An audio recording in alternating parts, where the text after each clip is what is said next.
What's up, guys? Welcome to Mangoes and Whales. My name is Greg, and in this one I'm going to be going over the Multitasker challenge, which is probably the hardest challenge in the boot camp section of the challenges in Black Ops 3. So yeah, let's talk about Multitasker. I was going to make this video, or my next video, on the thermite kills, but that is just taking me fucking forever to finish that video, so doing Multitasker instead. So anyway, yeah, let's get into it. First thing to mention is, well, actually, the first thing to mention is what you're watching. The clips is basically like a montage of Multitasker medals that I achieved as I was working on this. And but yeah, anyway, so now you know what you're watching. Let's talk about some tips. So the first thing I have for you is try and play the map Infection as much as you possibly can, because this is just the best spot that I found for getting multitaskers. Just this little like broken house or whatever the fuck it is over here on the side of the map, but it works great and you can use it on both sides, so it doesn't matter which side you're spawning on. It's a great place to run into enemies in the first place, and there are just several great things about this spot. First of all, you're kind of hiding out of sight, so they don't really see you because you're like down below. The next thing is it actually takes you kind of a while to climb over it. And it's really easy to climb over this thing. Like it's not confusing at all for the game. Like it doesn't think you're trying to wall run or anything like that. So you have a really good opportunity of actually getting a multitasker as your guy is slowly climbing over that up into that house. Yeah, I guess that's it. But it just works really well. It's just a great spot. So try and play the map Infection, and then just make a beeline every time you spawn over to that spot. And you can just sit around and wait, and eventually someone's going to come for you. So, so that's a good way to get them.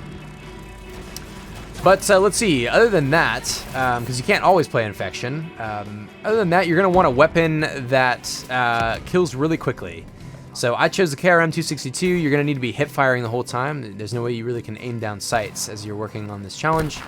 So something you can hip fire with really well, and something that kills really quickly, because you need to finish your kill before you finish climbing over whatever it is that you're climbing over. That's the only way you can get a multitasker. So, yeah. So, you know, like the Vesper could work. I could see that working pretty well. I know I've gotten a few with the VMP. I use the VMP a lot, but I just chose the KRM because I feel like it's probably the easiest. So, and laser sight would be a great attachment. Look at this. I'm gonna get this guy. He's fucking trying to steal my care package. Gotta find a way to get it done, right? Yeah, and anyway, as I was saying, laser sight is probably a good attachment, but I didn't have it unlocked, so you don't. Well, you know, you can make do either way. And aside from that, hopefully these clips kind of help you just sort of get an idea of the spots that I used in order to actually get multitaskers. That's kind of like the hard part of the challenge, is actually figure out, okay, so what is it that I can actually climb over right here in order to get a kill? And so that's a little bit tough because there actually aren't that many spots. I'm actually going to climb over one thing right here. I know that I had gotten some, well, clip faded out, but I had gotten one or two at that spot too, but those clips were very old and didn't make it into the video. But anyway, that's another spot on the map, evac. But this little help sign thing works pretty good. And guys like to jump up here, and they can't really see you on the other side of this, so it's a nice little surprise multitasker, easy way to get that done. So yeah, let's see. Shit, I know there was something else that I was gonna say. Oh yeah, awareness. The awareness perk is really handy. You'll get the hang too, as well, of kind of how loud enemies' footsteps are. You'll start to be able to sort of know how close enemies are to you, based on the sound or the loudness, the volume of their footsteps.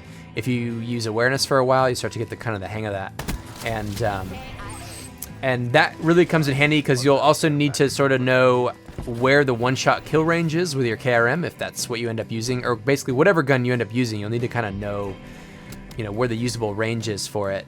And but you can kind of you know, work with that a little bit. So basically, a lot of the time that I would be sitting at this spot on Infection, at that spot over there on the side of the map, I would just be listening, and And, you know, when the enemy's footsteps got to a certain volume, that's when I know, okay, they're close enough now to me that if I hop up, or climb up, I should say, I know that I will be able to get a one-shot kill with a KRM without too much trouble. So, so awareness is highly recommended.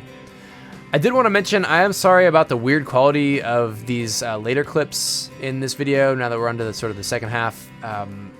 Something shitty happened with my Elgato, man. Fuck that thing, dude. It's great, I love it, but I also hate it because it does... Like these clips, I was so stressed. I was like, shit, am I not gonna be able to use them? They were all kinds of fucked up. And I did something weird. I can't actually remember what I did. I edited this video a little while ago just to have it. And I managed to make these clips work, but they're definitely lower quality, as you can see. So I apologize for that. One thing I was doing right there, actually, was just firing my unsilenced weapon. And that actually worked a couple times. Just kind of draws people over. There are always a couple people looking at the minimap, and they'll see your little red dot pop up, and they'll be like, oh, there's a guy over there. I'm going to go try and get him. Little do they know, you're working diligently on your multitaskers, and you have a plan in store for them. So that works pretty well. That worked several times for me. And yeah, as you can see, Infection just fucking works, man. I can't remember how many I got this game. This was, I think I only ended up with 2 games on Infection, but I had at least, I don't know, at least 10 between the two of them in those 2 games that I was actually sort of like focusing on it. And then finally, Nuketown, this little bus works all right. This little spot, you can climb up there. It's pretty dangerous to hang out there. So my KD kind of suffered a little bit when I was doing this on Nuketown. The other thing on Nuketown is you can actually get them climbing in or out of the windows, but that's kind of a pretty lucky shot. Like that was insanely lucky. I was pretty happy with that though. So yeah, God, I think that's about it. You can get these done slowly, very fucking slowly, if you're not paying attention. But once you start really trying for it, they'll happen much more quickly. You can usually get a couple per game, and then, you know, maybe like 5 per game if you got Infection. So anyway, best of luck to you guys, and hope this helps, and I'll catch you in the next one, guys. See you later.